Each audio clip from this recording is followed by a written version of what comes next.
In this lesson, I'd like to begin discussing an intriguing type of chord change that many composers have put to great use in countless major key songs. It involves borrowing a chord from what's called the parallel minor key to impart a sense of sadness or melancholy and a surprise shift in musical mood and color to an otherwise predictable and happy sounding major key progression. But before we look at some examples, let's start with a brief music theory primer. In any major key, you have what are called a set of diatonic triads, which are 3-note chords based upon the 7 notes or degrees of that key's parent major scale. For example, if you take the E major scale, or and you harmonize it in thirds and fifths, you get these set of triads here. E major, F sharp minor, G sharp minor, A major, B major, C sharp minor, D sharp diminished, and E major. And going back, it's E, D sharp diminished, C sharp minor, B, A, G sharp minor, F sharp minor, E. Now what are called your 1, 4, and 5 chords are all major. So E, that's 1. Walking up the scale, 1, 2, 3, 4. That's your 4 chord A major, your 5 chord B major, and then 1. Okay, your 2, 3, and 6 chords are minor. So if I'm going 1, 2, that's F sharp minor, 3, G sharp minor, and then 4, 5, 6 minor. So we have 3 majors, E major, A major, B major. 3 minors, F sharp minor, G sharp minor, and C sharp minor. And there's one more, there's D sharp diminished, and then E. Okay, so those are the chords that live in the key of E major, the diatonic triads. And usually they're played as bar chords, C sharp minor, A, B, F sharp minor, G sharp minor, D sharp diminished. And you play E like that or like this. Now you also have what's called your parallel minor key, E minor. And there are 2 ways, actually there are more than 2, but the 2 ones I'm going to discuss are harmonic minor, which is this scale. Remember we looked at E major scale? It was, or, now we're flatting our third, making a minor third, and flatting our 6th. So G sharp becomes G, C sharp becomes C, and then we have D sharp E.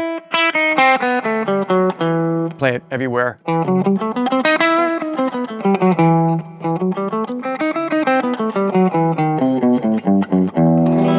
Now if we play up 1 string like we did with E major, we have this.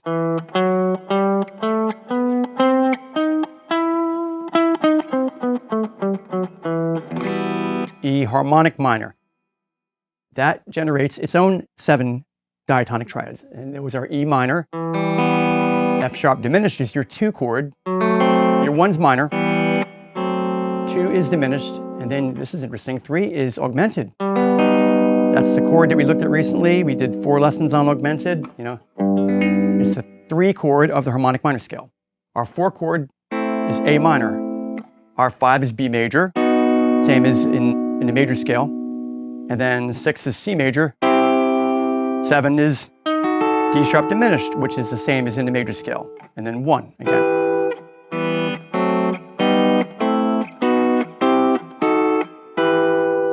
Okay, now you have another important parallel minor key is E natural minor, also called the Aeolian mode or the pure minor scale. And that would be 1, 2, flat 3, 4, 5, flat 6, but then it has flat 7. Instead of Ti-Do, it's Te-Do, to use the traditional Italian solfege syllables. And up 1 string, that's. So you don't have, you have. And that ripples through the triads that are generated from it. So E natural or pure minor or Aeolian minor diatonic triads would be E minor is your 1, F sharp diminished is your 2, just like in harmonic minor. But now you have G major. is your 3 chord. Actually, this is the same as the G major scale. E Aeolian is the same as G Ionian. It's a relative mode. So E natural minor is the same as G major scale. And then your 4 chords minor. And now your 5 chords minor. You have B minor. Da, da, da, da. It's a completely different feel than da, da. 6 is C, just like it is in harmonic minor. But then the 7 is D major. E. That's where you get this like E, D, E.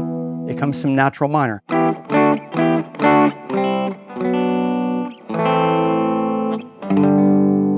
And then diminished E minor. So those are the 3 parallel modalities, if you will. It's important to note here that the 3 major triads in E natural minor scale all have flatted root notes. For example, that's your 3 chord in E natural minor, G major. In E major, it would be so G in natural minor and then G sharp minor in E major. Same thing with your 6 and 7 chords. You know, we're basing it off of a flatted 6th and a flatted 7th. It may seem like, okay, well, what's the big deal with that? But when you're referring to something, when you're communicating with other musicians, and you're in, say, in the key of E major, but you're talking about your 3 chord, and you say 3 major, that would be this. But you have to say flat 3. If you say flat 3 major, oh, G major.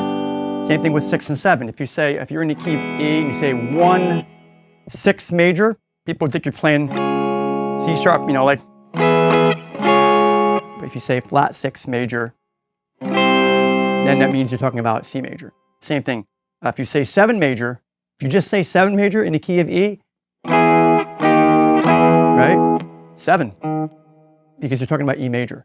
Now, say flat 7 major, okay? It's semantics, you know, but it's a thing that, you know, can help avoid some confusion when you're trying to communicate with other musicians, especially in a serious situation. While we're at it here, another neat thing you can do with these little close position, close voiced triads is instead of playing E like this, you could drop the bass note down an octave. It sounds bigger. And yeah, I would hybrid pick this. I would go, and then F sharp minor like that. It sounds grander, right? G sharp minor, A major, B major, C sharp minor, D sharp diminished, E major. Sounds like you have a bass player, and there's more separation between the notes. You get this nice 10th interval. Do the same thing with harmonic minor, E minor, F sharp diminished, G augmented. Sounds a little spooky when you voice it openly like that, right? A minor, B major, D major, D sharp diminished, E minor.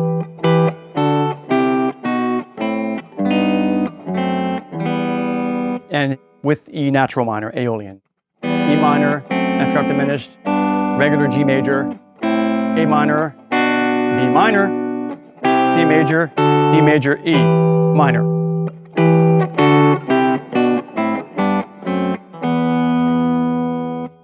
An interesting thing about applied harmony, meaning what musicians and songwriters actually do in the real world of music, and not just these up and down the scale things, which is purely abstract theoretical for the sake of teaching you the chords, is they'll often combine chords from different parallel modalities. And this is called modal interchange or modal mixture.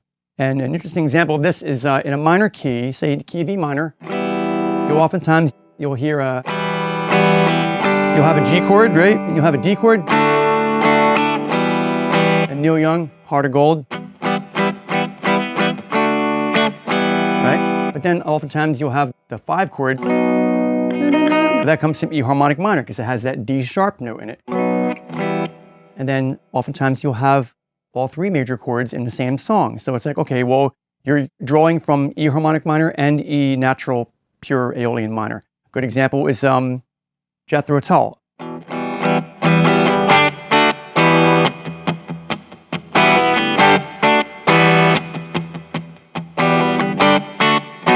Locomotive Breath. I just remembered the name of the song. So that B is from E harmonic minor. But then G and D are from E natural minor.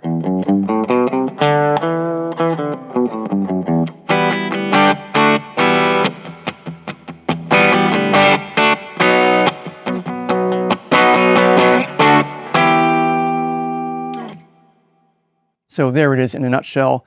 A brief theory primer on parallel major and minor scales and sets of chords using the key of E and E minor to demonstrate. In the next lesson, I'll show you some famous examples of how people have gone from major and borrowed a chord from the minor, parallel minor key to create some stirring results.